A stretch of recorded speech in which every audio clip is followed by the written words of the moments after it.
And the same applies to the spouse. You know you love them, but you need to say it again and again.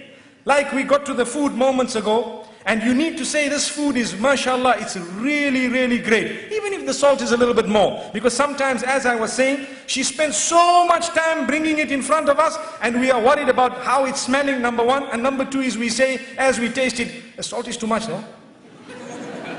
Salt is too much, no? What are you talking about? She just looks at you and her face flops. I've been at it for 3 hours here, 4 hours. I've been busy with this for so many months. And what is she going to say? Next time I'll try a bit better, a bit harder. That's if she's a good woman. If not, she'll say, never going to cook this again. Typical. It's typical. Never going to cook this again. And if you have someone who's very witty, the next time there's salt to be put in, I'll call you to put it. So we need to praise the cooking of our wives. We need to praise their dress code, especially. For example, I can let you know something that has worked for some people. Where you find some women, you know, they don't like to dress appropriately, so the husband sometimes wants to tell them something. There are 2, 3 ways of doing it. You can either say, this is very bad, I don't want you to wear this, and you know, you might have a response. But if you want a response from the heart, what you do is, you tell them, the other dress looked much better than this. You see, so you are praising one thing, and that praise is not there when the other thing is there.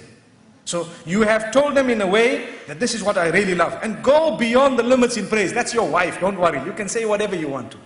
MashaAllah, in terms of goodness.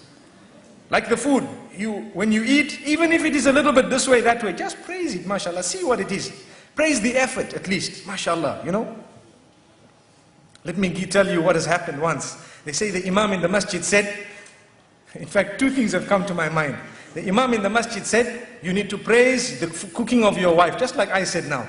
So the man went home and he had this meal and he was looking at it and looking at his wife and smiling and all happy, mashallah, and excited and everything. And when he finished, he says, oh, it was awesome. And the wife says, what?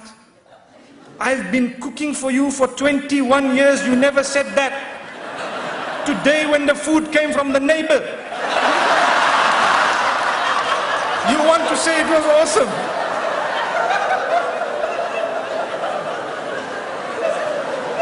So he says, oh, I'm sorry about that, I didn't know.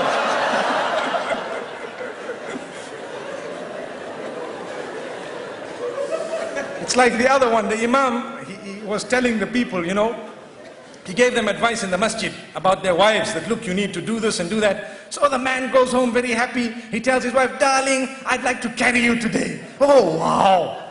Oh, I hope I'm not too heavy, darling. You know.